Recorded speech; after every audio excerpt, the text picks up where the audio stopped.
안녕하세요. 에스겔 12장 시작합니다.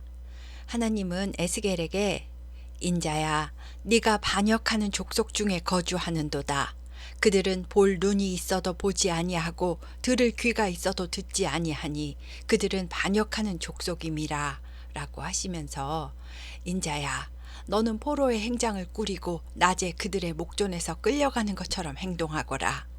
네가 내 처소를 다른 곳으로 옮기는 것을 그들이 보면 비록 반역하는 족속이라도 혹 생각이 있으리라 라고 하셨습니다. 여기서 말씀하시는 반역하는 족속이란 같이 포로로 끌려온 남유다 백성들을 말하는 건데요. 실제로 안 보이고 안 들리는 게 아니라 볼 수 있지만 자의적으로 보지 않고 들리지만 일부러 귀를 닫아버리는 완악한 인간의 모습과 전혀 깨닫지 못하는 상태를 말하는 겁니다. 자식이 말을 안 듣는다는 것은 귀가 안 들려서 안 듣는 게 아니고 부모가 하는 말을 잔소리라 생각하고 그냥 무시해 버리는 것처럼 선지자가 아무리 하나님의 말씀을 전해도 그냥 한 귀로 듣고 한 귀로 흘려버리는 상태를 말하는 겁니다. 그래서 하나님은 메시지를 더 강력하게 전달하기 위해서 상징적인 행위로 징조를 보이라고 하신 거고요. 이렇게 하면 그들이 혹시나 깨닫게 되지 않겠냐고 하시는 겁니다. 에스겔은 하나님의 말씀대로 포로의 행장을 꾸리고 벽을 뚫고 밤에 끌려가는 포로처럼 얼굴을 가리고 땅을 보지 않고 비틀거리면서 이동하는 모습을 징조로 보여줍니다. 이미 포로로 끌려온 경험이 있는 백성들이었기 때문에 이전의 아픈 기억에 조금이나마 마음이 동했을 것이고 에스겔에게 와서 왜 이렇게 행동하느냐고 물었을 겁니다. 에스겔은 장차 예루살렘 성이 포위되어 양식이 끊어지면 백성들이 성벽에 구멍을 뚫고 밤에 몰래 도망칠 예언이라고 말해 주었고요. 예루살렘의 왕도 이렇게 도망가다가 잡힐 거라고 이것이 징조라고 말해 주었습니다. 실제로 시드기야 왕 9년부터 11년까지 이 모든 일이 그대로 이루어졌습니다. 그리고 시드기야 왕도 이렇게 도망치다가 붙잡혔고 두 눈이 뽑힌 채 바벨론으로 끌려오게 되니까요. 시드기야는 다시는 그 언약의 땅을 보지 못하게 되는 겁니다. 이 모든 징조가 성취되는 것을 보게 되면 그때 이 백성들이 하나님의 모든 말씀과 징조가 사실임을 깨닫게 될 거랍니다. 그리고 하나님은 소수의 사람들을 재앙 속에서도 살아남게 하시고 이들을 이방 나라 가운데 흩어져 살게 하셔서 이전에 자신들이 저질렀던 모든 역겨운 우상숭배의 죄악을 자백하게 하신다고 하셨습니다. 그러면 그때서야 그들이 여호와가 하나님이라는 사실을 비로소 깨닫게 될 거라고 하셨습니다. 다음 18절부터는 두 번째 징조를 행하라고 하셨는데요. 두려워 떨면서 음식을 먹고 놀라고 근심하면서 물을 마시면서 주 하나님께서 예루살렘 주민과 이스라엘 땅에 대하여 말씀하시기를 그들이 근심에 쌓인 채 끼니를 겨우 때우게 될 것이고 두려움과 절망 가운데서 물을 마시게 될 거라고 하셨습니다. 이 땅의 모든 주민의 포악 때문에 이 땅의 모든 것들이 황폐하게 될 것입니다. 이 땅의 모든 성읍은 폐허가 되고 적막한 땅이 될 것입니다. 라고 하나님의 말씀을 행위의 징조로 전하라고 하셨습니다. 징조는요, 앞으로 어떤 일이 일어날 건지 미리 알게 하는 현상이나 조짐을 말하는 거잖아요. 징조로 보여주신 행위 예언은 그대로 다 성취가 되었고 그제서야 사람들은 그래서 하나님이 에스겔에게 그런 행위를 하라고 하신 거구나 라고 깨닫게 된다는 겁니다. 그리고 21절부터는 한 속담에 관한 이야기인데요.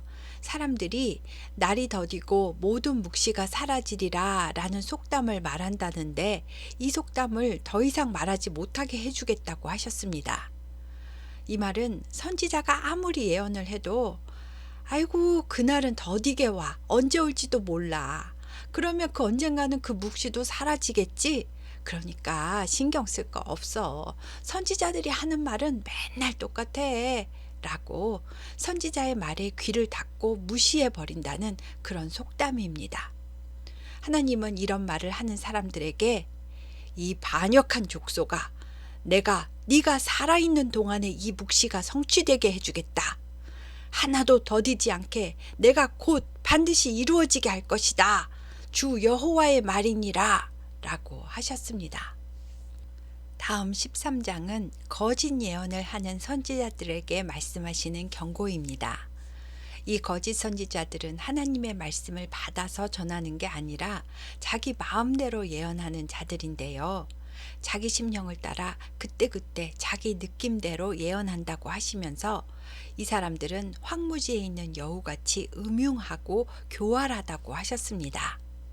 이들은 허탄한 것과 거짓 점괘를 보며 사람들이 원하는 말을 해주어서 사람들이 그것을 소망으로 바라게 하고 거짓말로 평강하다고 말해준답니다. 하나님은 이들을 보내신 적이 없고 이들은 이스라엘 족속의 호적에도 기록되지 못하게 벌을 내리신다고 하셨습니다. 하나님께서 선지자를 세우신 이유는 나라가 영적으로 무너진 곳이 있으면 찾아서 보수하게 하고 백성이 어긋난 길로 가면 그 길은 하나님의 뜻이 아니라고 외쳐서 바른 길로 가게끔 하기 위함인데 이들은 자신한테 잘하고 헌금을 많이 하는 사람들에게는 불의한 일을 해도 잘 될 거라고 복을 빌어주니 마치 부실공사한 담벼락에 하얗게 회칠을 해서 겉으로만 깨끗하고 멀쩡하게 보이게 하는 회칠한 담 같답니다. 이 담은 폭풍우가 오면 금방 무너질 거고 그 회칠은 다 벗겨지게 되어서 거짓 진상이 폭로되어 수치를 당하게 하실 거랍니다. 또 당시에는 여자 선지자들도 있었는데요. 자기 마음대로 예언하는 이 거짓 여선지자들의 헛된 속임수의 예언은 사람의 영혼을 사냥하여 결국은 멸망길로 가게 한다고 하셨습니다. 이들은 손목마다 부적을 꿰어매고 키가 큰 자나 작은 자의 머리를 위하여 수건을 만들어서 아마도 예언을 잘 받게 하려는 수단으로 미신 비슷하게 수건을 활용했던 것 같습니다. 이들은 두어 웅큼 보리와 두어 조각 떡을 위하여, 그러니까 소량의 자기 사욕을 위해서 하나님의 이름을 빌어 거짓을 예언함으로 하나님을 욕되게 하고 거짓말을 지어내어 죽지 아니할 영혼을 죽이고 살지 못할 영혼을 살린다고 하셨습니다.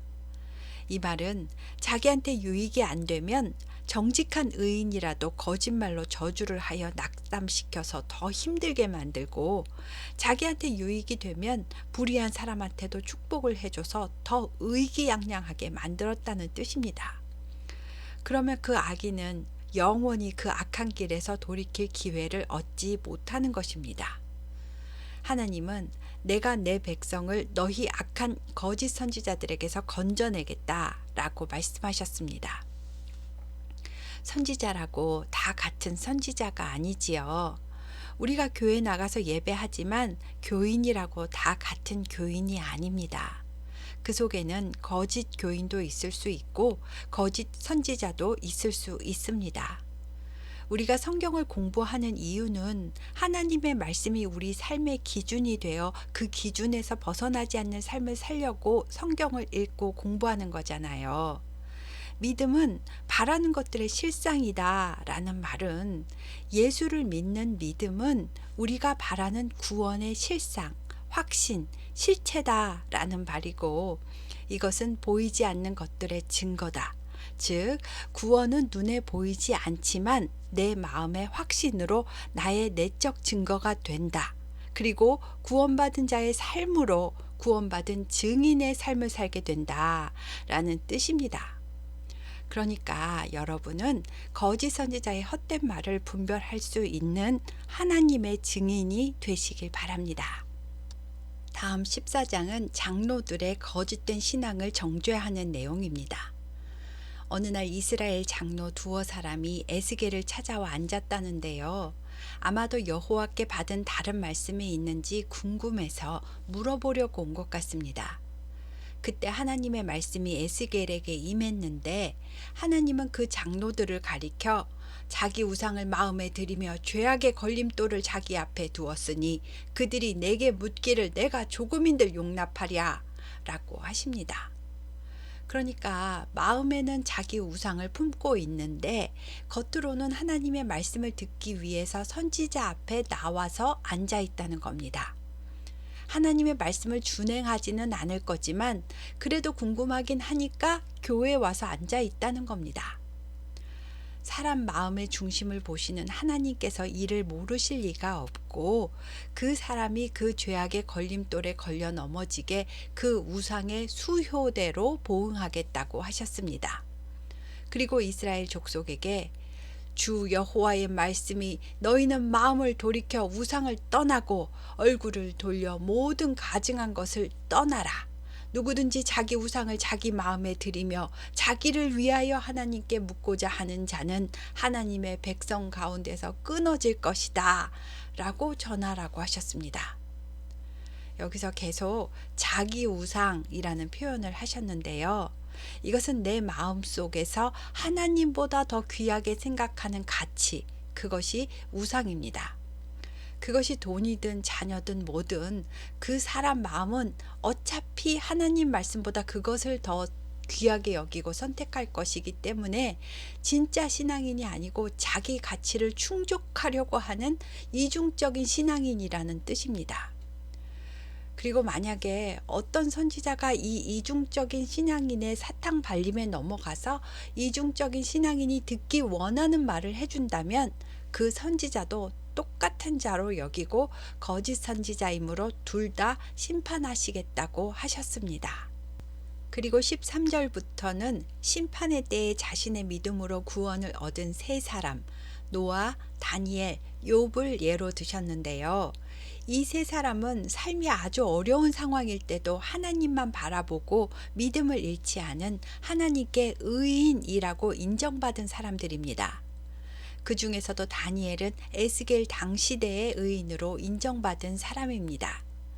하나님께서 기근과 사나운 짐승과 칼과 전염병의 심판으로 나라를 심판하실 때에 노아, 다니엘, 욥 이 세 사람이 있을지라도 이 사람들은 자기 의로 자기 생명은 건질 수 있겠지만 그 외에는 누구도 자기 자녀의 생명조차도 건질 수가 없다고 하셨습니다. 노아와 다니엘과 욥 같은 의인이 와서 중보를 해도 심판은 멈출 수가 없다라는 말입니다. 하나님께서 내가 네 가지 중한 벌, 곧 칼과 기근과 사나운 짐승과 전염병을 예루살렘에 함께 내려 사람과 짐승을 그 중에서 끊을 것인데 그 피해가 얼마나 크겠느냐.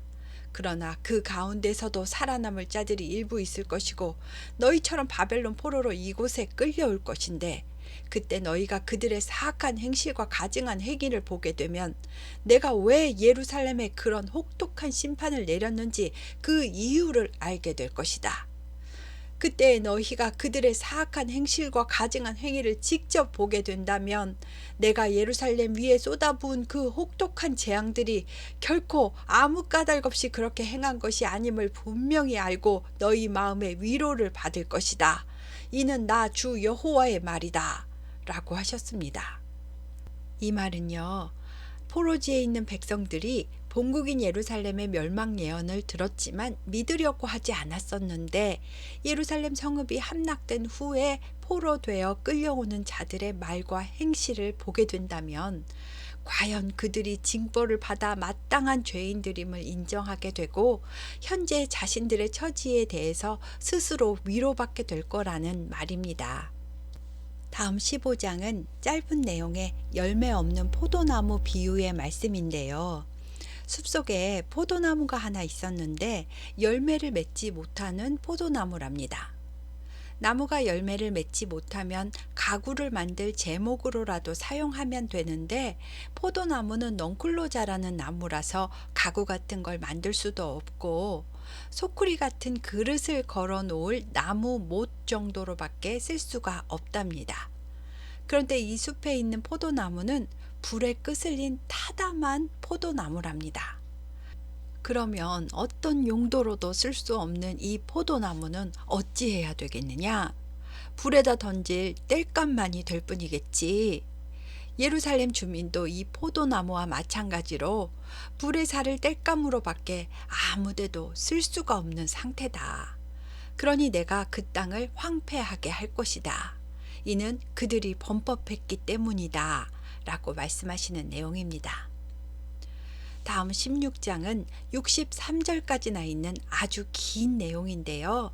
예루살렘을 가증하고 방자한 음녀에 비유하는 내용입니다. 예루살렘은 그 근본과 태어난 땅이 가나안이고 아버지는 아모리 사람이고 어머니는 헷 사람이다 라고 하셨는데요. 창세기 때 노아의 세 아들인 셈, 함, 야벳 중에서 함의 아들 가나안, 그러니까 노아의 후손 중에서 한 무리가 옛날부터 가나안에 거주했던 토착민이라서 근본이 가나안이다 라고 한 것이고요. 원래 예루살렘은 헷 족속, 아모리 족속, 여부스 사람 같은 가나안의 여러 족속들이 살고 있었던 성읍이었기 때문에 이렇게 표현하신 것으로 생각됩니다. 노아의 아들 중 셈의 후손에서 아르박삿이 태어났고 이 아르박삿의 후손이 아브라함이고 아브라함의 손자 야곱의 후손이 이스라엘 백성이니까요. 하나님은 나는 너를 처음부터 근원부터 알고 있고 너의 조상 때부터 함께 했었다 라는 것을 설명하시는 겁니다. 이런 예루살렘이라는 여자 아기가 태어나자마자 버려졌는데 갓 태어난 아기를 탯줄도 자르지 않고 소금물로 소독도 하지 않고 강보에 쌓여 있지도 않은 들에 버려져서 그냥 두면 죽게 될 그 아기를 씻기지도 않아서 피투성이로 발짓하는 그 아기를 보시고 하나님께서 불쌍히 여기사 너는 피투성이라도 살아있으라 너는 피투성이라도 살아있으라 하시며 살리기로 하셨답니다. 이것은 애굽의 압제 속에서도 이스라엘 백성을 살아남게 하시고 번성하게 하셨음을 의미합니다. 하나님은 이 예루살렘이라는 여자 아기가 처녀가 될 때까지 돌보셨다가 내 옷으로 너를 덮어 벌거벗은 것을 가리고 내게 맹세하고 언약하여 너를 내게 속하게 하였다 라고 하셨는데요. 이것은 이스라엘을 광야에서 언약 백성으로 하나님께 속한 백성이 되게 하셨음을 말하는 것입니다. 그리고 가나안 땅으로 인도하사 온갖 폐물을 다 주시고 금과 은으로 장식하여 화려하게 살게 하셨는데 행음을 했다. 다시 말하면 이스라엘에게 가나안 땅을 주고 다윗 왕가로 굳건한 나라가 되게 하셨는데 너는 내 명성과 화려함을 믿고 행음을 했으니 이런 배은망덕이 어디 있겠는가 라고 하십니다. 행음은 이스라엘 백성이 타락하여 온갖 우상을 섬긴 죄를 말씀하시는 겁니다. 24절에 너를 위하여 누각을 건축하며 모든 거리에 높은 대를 쌓았도다 라고 한 말은 우상숭배 제단을 쌓았다는 말이고요. 25절 26절에 모든 지나가는 자에게 다리를 벌려 심히 음행하고 하체가 큰 내 이웃나라 애굽 사람과도 음행하되 심히 음란히 하여 내 진노를 샀도다 하신 말씀은 예루살렘 주변의 모든 우상들을 다 섬기고 온갖 잡스러운 곤충신까지 섬기는 애굽나라 우상들에게까지 절을 했다라는 말입니다. 예루살렘 성전 안 비밀의 방에서 장로 70명이 벽 사방에 애굽의 곤충신까지 온갖 신들을 다 그려놓고 향을 피우며 절을 하는 그 모습을 연상하시면 되겠습니다. 하나님은 이 모습을 남편을 두고 다른 남자들과 여기저기 내통하는 간음하는 아내와 같다라고 표현하셨고요. 이것은 돈을 받고 몸을 파는 직업을 가진 창기보다도 더 나쁘다고. 너는 남편이 있는데 그러면 그 남편이 가만히 있겠느냐? 더 이상 자기 아내가 간음을 하지 못하게 만들어야겠지? 라고 하시는 겁니다. 36절에 내 누추한 것을 쏟으며 행음한다 에서 누추한 것은요, 은화나 동으로 만든 화폐를 돈주머니에서 쏟는 모습으로 돈을 쏟아 써가면서 우상숭배하는 모습을 말하는 것이고요. 하나님은 예루살렘을 멸망시켜서 그 음행을 그치게 하겠다고 하셨습니다. 그리고 44절부터는 한 속담을 말씀하시는데요. 어머니가 그러하면 딸도 그러하다라는 속담인데 우리로 하면 부전자전, 모전여전이라는 뜻입니다. 처음에 예루살렘의 어머니는 아기를 낳자마자 버린 비정한 여자 햇사람이라고 했었잖아요. 그런데 그 딸 예루살렘은 그 비정한 엄마보다도 더하면 더했지 덜하지 않다라고 하신 겁니다. 그리고 예루살렘의 위치를 기점으로 북쪽, 그러니까 위쪽을 형 사마리아라고 하셨고요. 동생은 예루살렘 남쪽에 있는 소돔이라고 하셨습니다. 타락한 북이스라엘의 수도 사마리아는 예루살렘보다 먼저 멸망했고, 소돔은 교만과 타락으로 예전에 이미 멸망한 도시인데, 예루살렘의 죄악은 이 멸망한 두 나라보다도 더 심하다라고 하시며, 사마리아는 너 죄의 절반도 범하지 않았다. 네가 그들보다 가증한 일을 심히 많이 행했으므로 내 모든 가증한 행위로 내 형과 아우를 의롭게 하였느니라 라고 하셨습니다. 예루살렘이 행하는 것을 보면 언니인 사마리아와 여동생인 소돔은 오히려 의인에 속한다 라고 말씀하신 겁니다. 그러니 당연히 그 죄악의 대가를 치러야 한다는 말입니다. 그리고 53절부터는 회복에 대한 말씀인데요. 죄의 값을 다 치르면 사마리아도 소돔도 예루살렘도 회복될 거라고 하셨습니다. 그런데 소돔은 이미 사라진 도시잖아요. 소돔은 이방 나라를 의미하며 나중에 신약 때가 되면 이방 나라에도 복음이 전파된다라는 뜻으로 해석됩니다. 하나님과의 언약을 배반한 예루살렘은 그 행한 대로 심판을 받을 거지만, 그러나 하나님은 내가 너의 어렸을 때에 너와 세운 언약을 기억하고 너와 영원한 언약을 세우리라 라고 말씀해 주셨습니다. 벌은 받겠지만 그 후에 예루살렘은 모든 것을 용서받게 되고 나중에 자기가 한 일을 기억하고 놀라고 부끄러워서 아무 말도 하지 못하게 될 거라고 하시며 16장을 마칩니다. 다음 17장은 독수리와 포도나무의 비유입니다. 17장 1절에서 10절은 하나님께서 수수께끼와 비유라고 말씀하셨지만 11절에서 21절까지 그 비유에 대한 해석을 다 풀어서 말씀해 주셨기 때문에 이 비유를 통해 우리에게 본질적인 교훈을 주기 원하신다는 걸 알 수 있고요. 22절부터 마지막 24절까지는 하나님이 심으시는 새로운 가지 에 대한 이야기로 17장이 구성되어 있습니다. 저는 비유와 하나님께서 풀어주신 해석을 합해서 설명드리겠습니다. 먼저 큰 독수리 2마리가 나오는데요. 색깔이 화려하고 날개가 크고 깃이 길고 털이 많은 독수리는 북쪽에 있는 바벨론을 뜻하는 독수리고요. 또 한 마리의 날개가 크고 털이 많은 독수리는 남쪽에 있는 애굽을 뜻하는 독수리입니다. 어느 날 바벨론의 느부갓네살 독수리가 레바논에 있는 백향목의 높은 가지 중에 연한 가지 끝을 꺾어서 자기가 사는 나라로 데리고 갑니다. 이 연한 가지는 당시의 8살이었던 유다의 왕 여호야긴을 말하는 겁니다. 그러면서 바벨론 독수리가 예루살렘 땅의 종자 중 하나인 어떤 가지, 그러니까 유다 왕족 중에 한 명인 시드기야를 택하여 유다 땅에서 잘 자라라고 수양버들 가지처럼 큰 물가에다 심었는데 그 가지는 자라서 포도나무가 되었답니다. 그래서 그 시드기야 포도나무는 자기를 심어준 독수리를 향하여 가지를 뻗고 뿌리도 바벨론 독수리 아래에 있어서 바벨론 독수리가 주는 물을 받아 먹으며 그의 영향 아래에 살고 있었습니다. 그런데 어느 날 이 시드기야 포도나무는 바벨론 독수리를 배반하고 애굽 독수리에게 물을 받으려고 애굽 독수리를 향해 가지를 뻗고 뿌리를 뻗었답니다.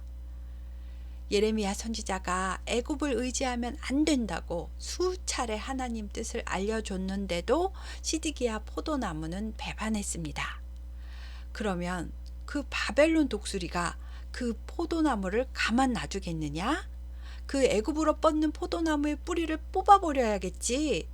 그래서 시드기야는 바벨론에 의해 두 눈이 뽑힌 채 바벨론 포로로 끌려가게 되고 예루살렘은 멸망하게 되는 것이다 라고 말씀하시는 내용입니다.